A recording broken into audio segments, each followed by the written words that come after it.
प्यारे बच्चों, इस वीडियो को शुरू करने से पहले आप जमात 8वीं की बाल भारती की किताब अपने सामने रखें और दूसरा सबक निकालें। दूसरे सबक के पहले लफ्ज़ पर उंगली रखें और वीडियो में से आने वाली आवाज़ को सुनकर दोहराएं। सबक नंबर 2। सबक नंबर 2। ज़मीर की आवाज़। ज़मीर की आवाज़। मशहूद की तमाम रात। मशहूद की तमाम रात। निहायत। निहायत। कर्ब व इस्तिराब में। कर्ब व इस्तिराब में गुजरी थी। गुजरी थी। सुबह को मुलाजिम ने अखबार ला कर दिया। अखबार ला कर दिया। मशहूद ने कांपते हुए हाथों से अखबार खोला और खबरों के कॉलम पर नजर दौड़ाई। यकायक एक हल्की सी चीख उसके मुंह से निकल गई। उस सुर्खी पर उसकी नजर थी। एक बच्चा मोटर से कुचल गया। वो वाक़े की तफसील पढ़ने से डरता था। अखबार को मोड़ तोड़ कर फेंकने ही वाला था के उसे ख्याल आ गया। उसने अखबार को सीधा किया। खबर यूं थी। कल 3 बजे सापहर को आलमनगर की सड़क पर एक 4 बरस का बच्चा मोटर से टकरा गया। मोटर ऐसी तेजी से निकल गई के उसका नंबर नोट ना किया जा सका। बच्चा मिस्त्री खुदादाद मरहूम का था। जख्मी बच्चे को उसकी माँ के पास मकान नंबर 75 वाक़े गंजपुर पहुँचा दिया गया। लेकिन 2 घंटे के बाद उसका इंतकाल हो गया। मशहूद देर तक सर पकड़कर बैठा रहा। फिर खुद बखुद कहने लगा तो मैं उसका कातिल हूँ। मुझे इसी अंजाम का अंदेशा था। कल से कितनी मर्तबा इरादा किया के हादसे की जगह पर पहुंचकर तहकीकात करूं के मेरी कार से जो बच्चा टकराया था उसका हश्र क्या हुआ। कौन था और किसका था। लेकिन जाने की हिम्मत ना हुई। आखिर अब मालूम हो गया। लेकिन क्या करूं। क्या उसके घर जाऊं। उसकी माँ से अपने जुर्म का इकबाल करूं। उस बदनसीब की तबाह हालत अपनी आँखों से देखूं। उसकी लानत व मलामत गुस्सा व नफरत का हदफ बनूं और अपने किए की सजा भुगतूं। यही होना चाहिए। लेकिन क्या मुझ में इसकी हिम्मत है। यकायक मशहूद ने जोर से घंटी बजाई।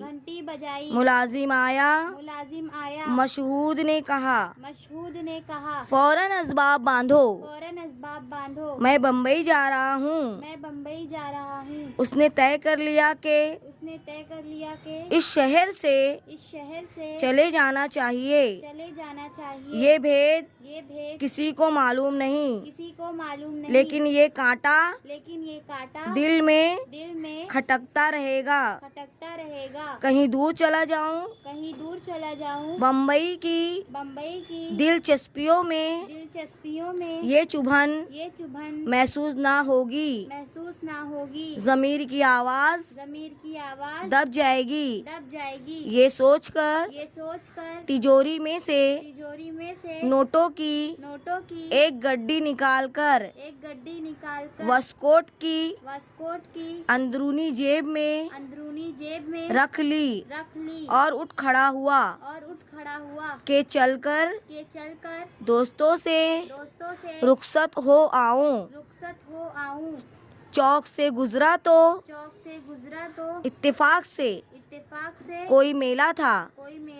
बच्चे खिलौने मिठाइयाँ लिए हुए आ जा रहे थे। बच्चों को देखकर मशहूद के दिल पर एक चोट लगी और वही कल का बच्चा उसे याद आ गया। खुदा जाने वो बच्चा किस शक्ल का था, गोरा था या काला, खूबसूरत या बदसूरत। मशहूद यूं ही चक्कर लगाता जा रहा था कि यकायक एक जगह ठहर गया। इधर उधर नजर डालकर दिल ही दिल में कहने लगा, ये तो गंज का मोहल्ला है, यहीं कहीं उसका घर होगा। क्या नंबर था? 75। सामने की गली में लोग बहुत आ जा रहे थे। उसके अजीज रिश्तेदार आते जाते होंगे। मैं भी चलूं। ये सोचकर वहाँ से आगे बढ़ गया और तेजी से कदम बढ़ाता हुआ चला। अब मशहूद के चेहरे पर सुकून, चाल में इस्तिकलाल और दिल में हिम्मत थी। मकान नंबर 75 पर पहुंचकर उसने जंजीर हिलाई। एक बूढ़ी औरत दरवाजे पर आई। मशहूद ने कहा, मिस्त्री खुदादाद मरहूम की बेवा इसी मकान में रहती हैं। बुढ़िया ने कहा, आइए आप बैठक में आ जाइए, मैं बुलाती हूँ। वो बच्चे के पास बैठी हैं। बैठक में जनाने मकान का दरवाजा था। जरा सी देर में दरवाजे के पास से आवाज आई, आपने मुझे बुलाया था? आप कौन हैं? मुझसे क्या काम है? मशहूद का कलेजा उछलने लगा। आवाज में हुज़न वो अंधों का असर है। अभी रोकर उठी होगी। उस पर मुसीबत का पहाड़ मैंने तोड़ा है। उस औरत ने फिर कहा, आप कौन हैं? मशहूद ने कहा, सुनो, जो कुछ होना था हो गया। अब बदला नहीं जा सकता। और मैं जो कुछ कहने आया हूँ उससे तुम्हारे सदमे की तलाफी नहीं हो सकती। तुम्हारी जिंदगी उस बच्चे के दम से थी। वो ना रहा तो अब तुम्हारे लिए दुनिया में क्या रहा? फिर भी मैं ये कहना चाहता हूँ कि तुम जो रकम चाहो मुकर्रर करके मुझे बता दो। मैं हर महीने तुम्हें पहुँचाता रहूँगा। औरत ने कहा, औरत ने कहा, मैं नहीं समझी, मैं नहीं समझी।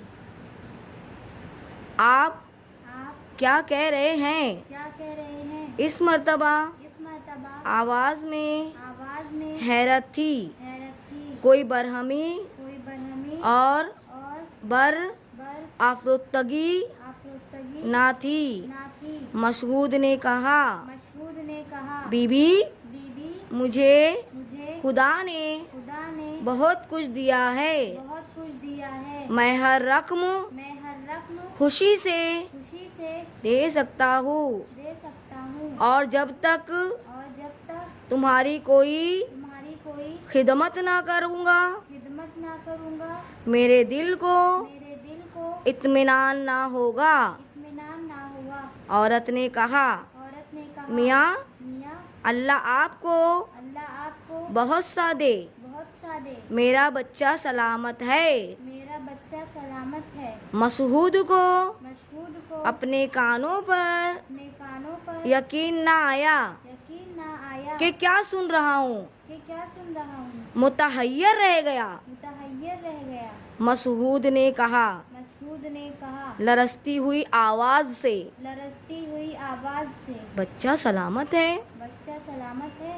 मैंने अखबार में पढ़ा। अखबार में पढ़ा। औरत ने कहा, औरत ने कहा, मुझसे आज सुबह सुबह लोग कहते थे कि लोग कहते थे कि अखबार में अखबार में छप गया है, छप गया है, लेकिन वो खबर खबर गलत है। गलत है। बेशक बेशक लड़का मोटर से से टकरा कर गिर पड़ा था, लेकिन चोट से ज्यादा दहशत से बेहोश हो गया था। डॉक्टर साहब कहते हैं चोट जल्दी अच्छी हो जाएगी। मशहूद को ऐसा मालूम हुआ जैसे किसी ने उसको मौत के चुंगल से छुड़ा लिया हो। खुशी के मारे उसके आंसू निकल आए। कांपती हुई आवाज को संभालते हुए बोला, कुछ हर्ज ना हो तो मुझे बच्चा दिखा दो। औरत ने कहा, बहुत अच्छा, मैं हटी जाती हूँ, अंदर आ जाइए। मशहूद अंदर गया तो देखा कि दालान में एक खूबसूरत गोरा चिट्टा बच्चा पलंग पर लेटा हुआ खिलौनों से खेल रहा है। उसका सर और एक हाथ पट्टियों से बंधा हुआ है। उसको देखकर मशहूद की आंखों से आंसू जारी हो गए। और फिर ख्याल आया कि अगर मैं ज़मीर की आवाज़ को दबा देता और अदाए फ़र्ज़ की परवाह ना करता तो यहाँ तक ना आता। इस हकीकत से बेखबर रहता और सारी उम्र अपने आप को कातिल और बुज़दिल समझता रहता और हमेशा अपने ऊपर नफरत करता। मशहूद ने कहा, बेटे कैसे हो? खैरियत से तो हो ना? कैसे अच्छे खिलौने हैं? कहाँ से लाए? बच्चा ने कहा, आप कौन हैं? डॉक्टर साहब तो नहीं। अब मेरा हाथ अब मेरा हाथ ना खोलना। ना खोलना। मसऊद ने कहा, मशहूद ने कहा, नहीं मियाँ, नहीं मियाँ, डॉक्टर नहीं हूँ, डॉक्टर नहीं हूँ, तुम्हारे अब्बा का दोस्त हूँ। तुम्हारे अब्बा का दोस्त हूँ। लो देखो, लो देखो, इसमें क्या है। इसमें क्या है। मसूद ये कहता हुआ मशहूद ये कहता हुआ नोटों की गड्डी से भरा नोटों की गड्डी से भरा लिफाफा लिफाफा बच्चे के हाथ में बच्चे के हाथ में देकर देकर दरवाजे की तरफ दरवाजे की तरफ चल दिया। चल दिया।